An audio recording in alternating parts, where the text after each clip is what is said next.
নবী করিম সাল্লাল্লাহু আলাইহি সাল্লাম বলেছেন, তিন শ্রেণীর মানুষকে যদি কেউ সম্মান করে, ইজ্জত করে, তো এটি স্বয়ং আল্লাহ রাব্বুল আলামিনকে ইজ্জত করার সমান। সেই তিন শ্রেণীর মানুষ আমাদের সমাজে তন্মধ্য থেকে প্রথম দুই শ্রেণীর মানুষ বড় বেশি অবহেলিত।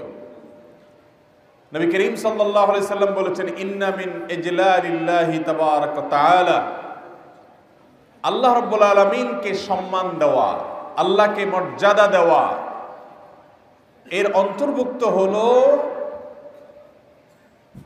ইকরামু যিশ-শাইবাতিল মুসলিম। যে মানুষগুলো ইসলামের উপরে থেকে বার্ধক্যে পৌঁছে গেছেন, ইসলামের উপর থেকে বার্ধক্যে পৌঁছে গেছেন, বয়স বেশি হয়ে গেছে, মুরব্বী হয়ে গেছেন, সিনিয়র হয়ে গেছেন, এই মানুষগুলোকে সম্মান করা, এটা স্বয়ং কাকে সম্মান করা? আল্লাহকে সম্মান করা। তাদেরকে সম্মান করলে আল্লাহকে সম্মান করার মতো হয় মর্যাদার দিক থেকে, সওয়াবের দিক থেকে, ফজিলতের দিক থেকে। আমাদের সমাজে আজ মুরব্বীদের সম্মান এটা হারিয়ে গেছে।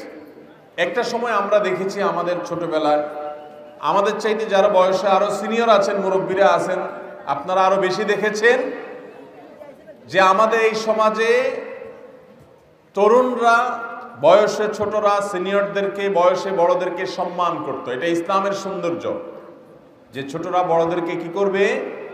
সম্মান করবে। সম্মানের অংশ হিসাবে তাদের সামনে আদব লেহাজ রেখে কথা বলবে, তাদের আগে আগে সামনে সামনে হাঁটবে না, পেছনে পেছনে হাঁটবে, তাদের কথার উপরে কথা বলতে যাবে না, কোনো বিষয়ে দ্বিমত করতে হলে ভদ্রতা, সম্মাননা সব প্রদর্শন করে তারপরে বলবে। আজ এই বিষয়গুলো আমাদের কাছে খুব ঠুনকো এবং ছোট বিষয়ে পরিণত হয়ে গেছে। মোহতারাম হাজরিন, কত বড় কথা যে আপনি একজন বয়স্ক মুরব্বীকে সম্মান দেখালেন, তো স্বয়ং আল্লাহ রাব্বুল আলামিনকে সম্মান দেখানোর মতো।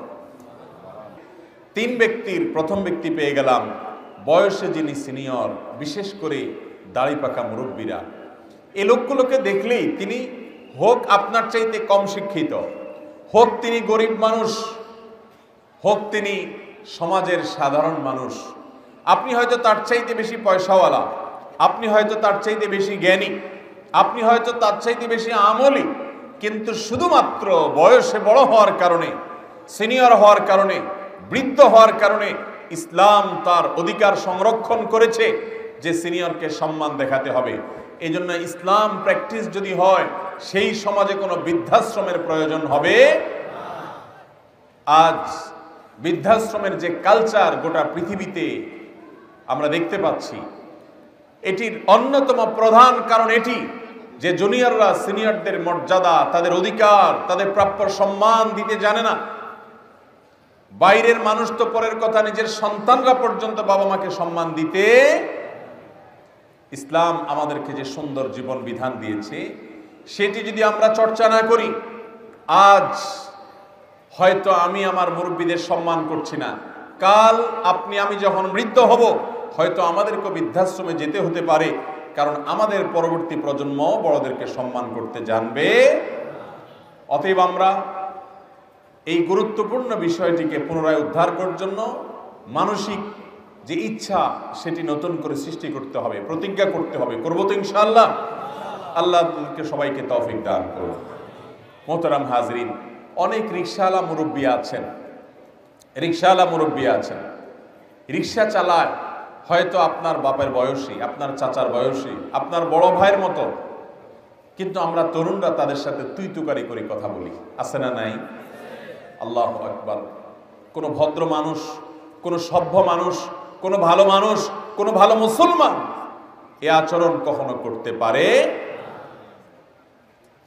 যারা মাশাআল্লাহ বৃদ্ধ, আবার সামাজিক প্রতিপত্তি আছে, টাকা পয়সা আছে, তাদের জ্ঞান গরিমা আছে, সামাজিক অবস্থান আছে, তাদের ছেলে মেয়েদের পয়সা কড়ি আছে, এই মানুষগুলোকে সম্মান করার অভাব এদেশে এদেশে এই মানুষকে সম্মান করার লোক বহু পাওয়া যায়, কিন্তু যারা খেটে খাওয়া দিনমজুর, হয়তো তিনি সাধারণ শ্রমিক মানুষ, হয়তো তিনি একজন রিকশাওয়ালা মানুষ, আমরা যারা নামাজ কালাম পড়ি, এই মানুষগুলোর মধ্যেও শুধুমাত্র বয়সে সিনিয়র হওয়ার কারণে, একজন বৃদ্ধ মুসলমান হওয়ার কারণে তার প্রতি সম্মান প্রদর্শন করার যে নির্দেশ নবীজি সাল্লাল্লাহু আলাইহি সাল্লাম এত গুরুত্বের সাথে দিয়েছেন যে তাকে সম্মান করা স্বয়ং আল্লাহকে সম্মান করার সমান, সে বিষয়কে আমরা বেশিরভাগ মানুষ খেয়াল করি না।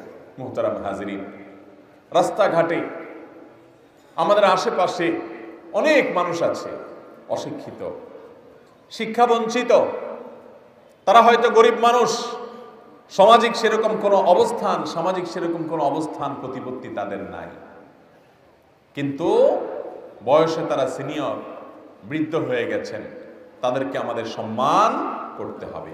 মনে থাকবে তো ইনশাআল্লাহ? মনে রাখবেন, ইসলাম মানুষকে সভ্য হতে শিখায়, ভদ্র হতে শিখায়। আমরা ভদ্রতা থেকে যত দূরে সরব, ইসলাম থেকেও তত দূরে সরে যাব। মুহতারাম হাজিরিন,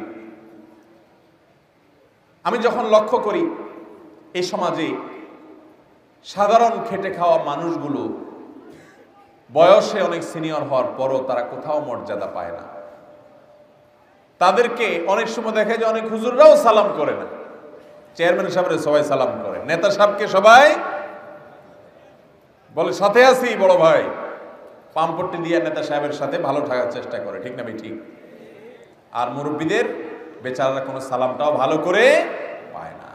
ভাইরে, দুনিয়ারে দাপট, দুনিয়ারে ক্ষমতা, এটা দেখতে দেখতে এক সময় শেষ হয়ে যাবে, কিন্তু মানুষের আখলাক, উন্নত চরিত্র, এটা টিকে থাকবে। এই জন্য আমাদেরকে শপথ করতে হবে। আজকের এই মাহফিল থেকে আসুন আমরা প্রতিজ্ঞা করি যে আমরা বয়সে বড় যারা, তাদেরকে সম্মান দেখাবো, অন্যকে সম্মান দেখাতে শেখাবো। ঠিক আছে না ইনশাআল্লাহ? দ্বিতীয়, যে ব্যক্তিকে সম্মান করা আল্লাহকে সম্মান করার মতো, স্বয়ং আল্লাহকে সম্মান করার সমতুল্য যেই ব্যক্তিকে সম্মান করা, সে মানুষটি হলেন হামিলুল কোরআন, কোরআনে কারীমের হাফেজ। মাত্র 2 জন হাফেজের মাথায় আমরা পাগড়ি পরালাম। 10 মাসে গোটা 30 পারা কোরআন 617 বেশি পৃষ্ঠা মুখস্থ করে ফেলেছে, এবং এক দাঁড়ানোতে এরা শুনিয়ে দিতে পারে। এটি মিরাকল, এটি আশ্চর্যজনক বিষয়, অভিভূত হওয়ার মতো বিষয়। আল্লাহর এই কোরআন যারা নিজেদের বক্ষে ধারণ করে, আল্লাহর এই কোরআন যারা নিজেদের বক্ষে হেফাজত করেছে, এই হাফেজে কোরআনদের মধ্যে যাদের মধ্যে সীমালঙ্ঘন নাই, আর যাদের মধ্যে ছাড়াছাড়িও নাই, বাড়াবাড়ি ছাড়াছাড়ি নাই, কোরআন অনুসরণ করার ক্ষেত্রে তারা কোরআনের নির্দেশ মেনে চলে, অতিরঞ্জনও করে না, আবার ঢিলা ঢালামিও করে না, ছাড়াছাড়িও করে না, এইরকম হাফেজে কোরআন, আলেমে দ্বীন, তাদের সম্মান করা স্বয়ং আল্লাহকে সম্মান করার মতো। এখন আজকাল এটাও সেটা উঠে যাচ্ছে আমাদের সমাজ থেকে, এই জিনিসটাও নাই। কারণ আলেমদেরকে সম্মান করার বিশেষ কোনো কারণ নাই, তাদের কাছে না ক্ষমতা আছে না পয়সা আছে। এই সমাজে এখন সম্মান হয় পয়সার আর ক্ষমতার, ঠিক না ভাই? ঠিক। অবশ্য আলেমদেরকে যেটুকু সম্মান মানুষ করে সেটা মনের ভেতর থেকেই করে। কোন দুনিয়ার প্রভাবশালী মানুষকে সম্মান করলে সেটা হয় তার পয়সার কারণে, নয় তার চেয়ারের কারণে, নয় তার পদের কারণে। কিন্তু ওলামাদেরকে যেটুকুন ভালোবাসা মানুষ দেয় সেটুকুন নিরঙ্কুশ, ফ্রেশ ভালোবাসা, নির্ঝঞ্ঝাট, পিওর ভালোবাসা, শুধুমাত্র আল্লাহর জন্য। দুনিয়ার কোনো ধান্দা সেখানে থাকে।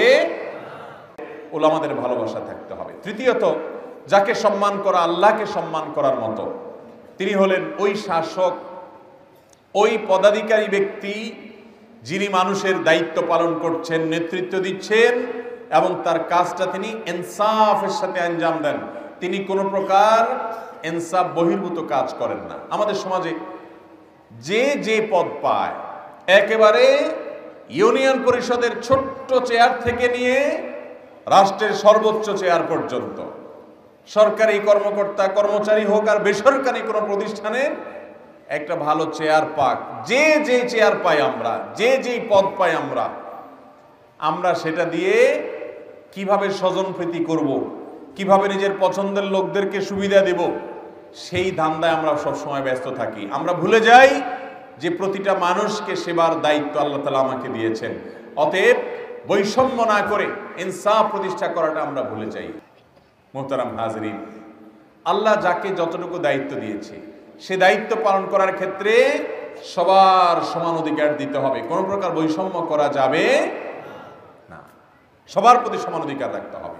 আল্লাহ তাআলা আমাদের সবাইকে এরকম সমান অধিকার প্রতিষ্ঠা করেন, ইনসাফ প্রতিষ্ঠা করেন, এরকম ব্যক্তিদেরকে সম্মান দেওয়ার তৌফিক দান করুন। আমাদের সমাজে এই মানুষগুলোরও মর্যাদা নাই, যে সততার সাথে তিনি তার দায়িত্ব পালন করেন, তার মর্যাদা কেউ দিতে চায় না। অসৎ পথে অনেক প্রভাব তৈরি করেছে, অনেক পয়সা কড়ি করেছে, তাকে সবাই স্যালুট দিতে জানে। এই কারণে সমাজে সৎ মানুষের চাইতে অসৎ মানুষের সংখ্যা দিন দিন বাড়ছে। আমরা যদি সৎ মানুষকে সম্মান না দেই, সৎ মানুষের সংখ্যা বাড়বে। এক সময় দেখা যেত আমাদের দেশে স্কুলের টিচার, প্রাইমারি স্কুলে পড়ান, হয়তো ঢোলা ঢালা একটা পায়জামা পরে আছেন, কম দামা একটা পাঞ্জাবি পরে আছেন, এই ভদ্রলোক, তাকে এলাকার সমস্ত মানুষ সম্মান করত, কারণ তিনি শিক্ষক। আর এখন শিক্ষক তো পরের কথা, বাপমাকে পর্যন্ত মানুষ সম্মান করতে চায় না। মানুষ চায় হলো যার পয়সা আছে, যার মাথায় তেল আছে, যার গায়ে জোর আছে, যার বাহুতে বল আছে, যার ক্ষমতা আছে, দাপট আছে, শুধু তারে পাম্পট্টি দেওয়া আর তাকে সম্মান করা। আর মুরব্বীদের সম্মানের বিষয়টা হারিয়ে একদম গেছে। মোহতারাম হাজরিন, অতএব এই তিন শ্রেণী মানুষকে আপনি যদি সম্মান করার চেষ্টা করেন, এই তিন শ্রেণী মানুষকে যদি আপনি ভালোবাসার চেষ্টা করেন, ইজ্জত দেওয়ার চেষ্টা করেন, তো স্বয়ং আল্লাহকে সম্মান দিলে যে মর্যাদা, যে সওয়াব হবে, হুবহু সে সওয়াব আপনি অর্জন করতে পারবেন ইনশাআল্লাহ। স্বয়ং সরাসরি আল্লাহ রাব্বুল আলামিনকে শ্রদ্ধা এবং সম্মান নিবেদন, এটা চাইলেও আমরা করতে পারবো না, সহজ না। কিন্তু এই তিন শ্রেণীর মানুষকে সম্মান আমরা চাইলে সকাল বিকাল করতে পারবো কি পারবো না? আল্লাহ তাআলা আমাদের সবাইকে এই তিন শ্রেণীর মানুষের সম্মান অন্তরে ধারণ করার তৌফিক দান করুন।